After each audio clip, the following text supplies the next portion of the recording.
So the double up is the next step. Now, first let me explain to you what the double up is, the reason we call it a double up.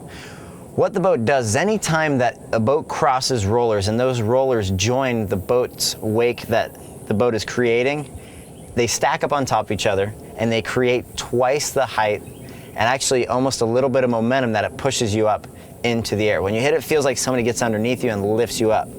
Now I say that it can go over any roller, so if you're out on the lake and you see some rollers coming, you can actually create, or you can go and hit that for a double up. But most of the time that you're going to be hitting the double up, the boat is going to be turning around and hitting its own rollers. So the first thing we're going to do is we're going to explain to you how to drive it so you guys understand really what happens. Travis, take it away. So what you want to do, you're going to be driving straight down the lake in your, like your normal pass. And say for a right-hand double up, you're going to do a pre-turn to the left first.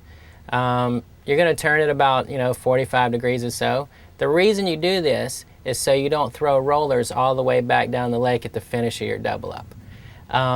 You're going to take that 45-degree turn and you're going to hold it out for a couple, 300-400 feet, and then make a nice big right turn.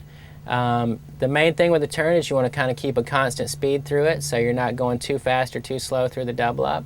And you want to make sure you give yourself enough time to pick your angle and straighten up before the roller so you're not doing it at the last minute when the rider's trying to cut in. Typically you want to try to take the boat through the roller at a little bit less than a 90-degree angle so the double up is going to be a little bit open and it'll make it easier for the rider to get in there and get that boost they're looking for.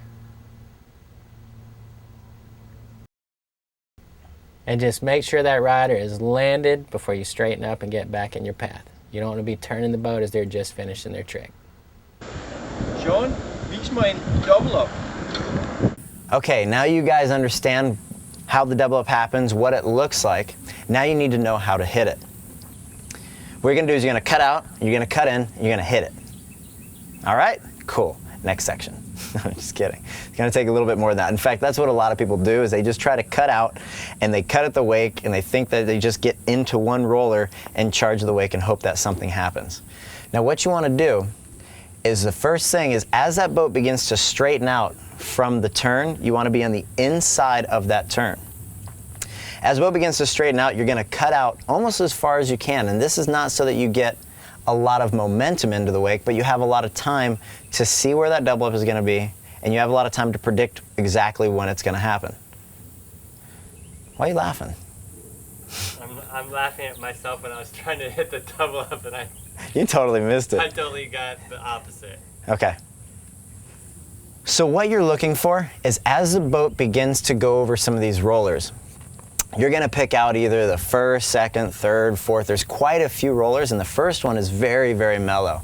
And if you want to just hit that for the first few times just to learn what it feels like, be my guest. If you want to wait for the third or the fourth, there's quite a few in there. The deeper that you get into them, the bigger and the more abrupt that they're going to be. So as you begin to cut out, you're going to pick out the roller. And as you start to look for your roller, you're going to start predicting about when you're going to start cutting into the wake. Once the boat hits those rollers, especially the one that you're going to hit, you may want to come off of your edge from the outside of the cut and begin a slow, slow edge where you're just drifting at the wake. Now what you're looking for is you can see the wake and you can actually see the rollers, but you're not going to see that actual peak until it's right in front of you. So you're going to have to do a little bit of a prediction of where that is. So you can do that by looking at the roller and looking out the wake out of your peripheral vision, and you're going to be seeing where that wake is going to be met, or where that wake is going to meet, and that's where you're going to meet it. You want to be on top of the wake when that roller hits the wake right at your rope length.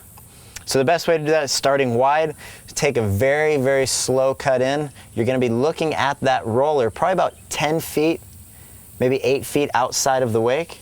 And you're going to look, maybe Trevor, if you could put like a little glow on the screen at that point.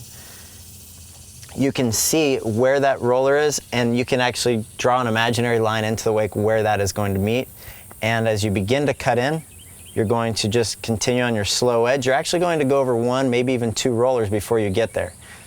If you get going too late and you try to get on too hard of an edge, you're going to have too much momentum, you're going to get kicked out from underneath you or go out the front. So you want to just be on a very easy wake-to-wake jump edge. So once you get in close to the wake, look for that peak. It's going to pop up right in front of you. You're going to try to ride all the way up to the top of that, and once you get there, you're pretty much done. Not done for, but you're done with doing what you've been trying to accomplish. When you get there, it's going to feel like somebody gets underneath you and just lifts you straight up into the air, and it gives you a really cool feeling. That's why we do a lot of tricks for the first time off the double up, because you get a lot of height, and the slack and the rope is real friendly as far as doing some handle pass tricks. So give it a shot, and now you're doubling up. That's from the first video.